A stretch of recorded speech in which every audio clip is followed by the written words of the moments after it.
Well, for me, it's very special because, as Professor Korsak mentioned this morning, I happened to be in Russia when this meeting started, which is in 1992, and therefore for me it's very nice to be back and see the great development in the field of reproductive medicine that took place in Russia during those years.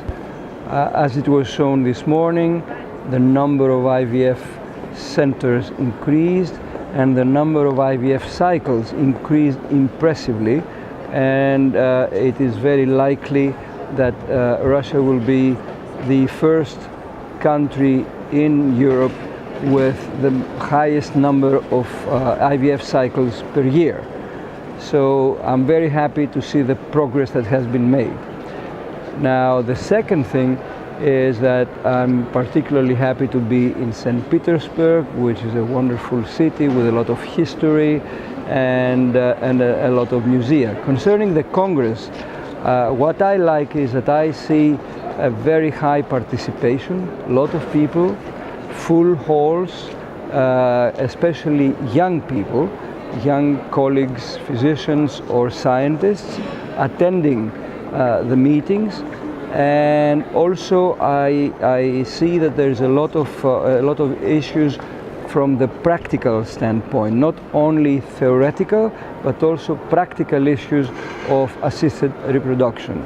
And on top of that, I like very much the fact that there is a session this afternoon honoring Yuri Verlinsky, who was one of the pioneers in preimplantation genetic diagnosis.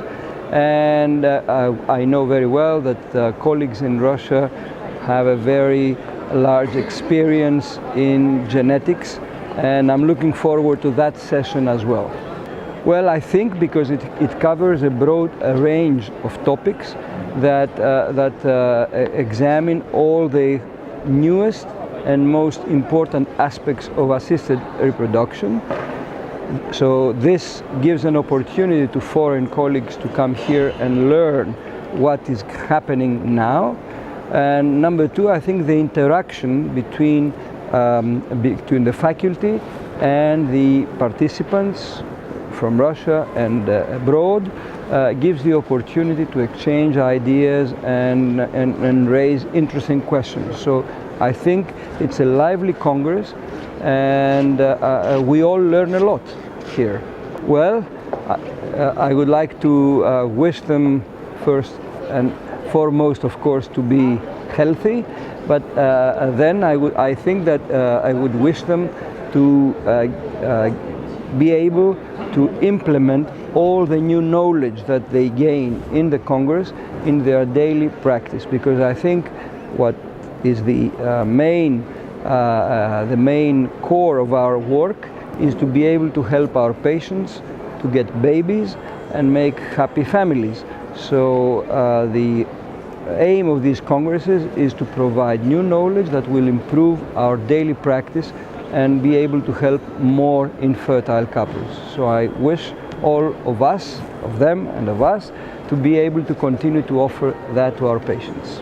Well, the topic of my presentation was what are the options that we have today to help women with what we call poor ovarian response. That means women who do not respond well to ovarian stimulation for IVF, and therefore they have reduced chances. So this is a large group of women, and it grows larger since in all Western world there is a trend for our couples, our women, to get married at a later stage and have children later in life, so in older age. And we all know that as women grow older in age, then the follicles go down and the chances of getting pregnant go down. So my topic was to discuss what are the options to be able to have more follicles and more oocytes so that we can provide these women with higher chances to get pregnant.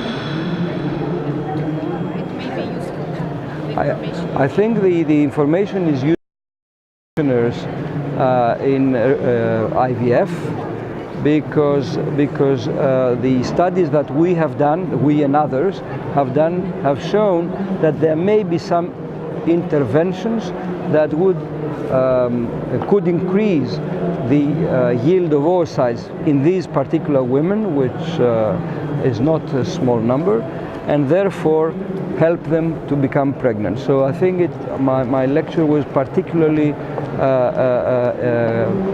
interesting for clinicians dealing with IVF and reproductive medicine on a daily basis.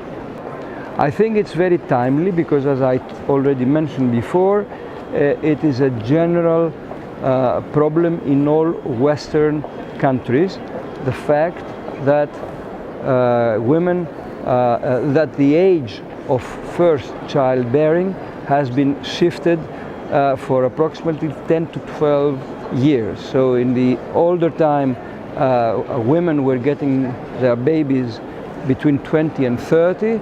Now this has moved up and it's between 30 and 40 or 40 plus. So that means that that's because of the studies, the career, and all the other commitments that women have. So that means that the proportion of women wishing to have a child at a later stage in life increases year after year in the Western world.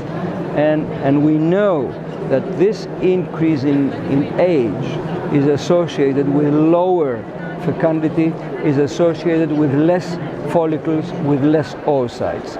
So I think that this topic is extremely pertinent to women, number one, and number two, to physicians who want to help their patients to become pregnant.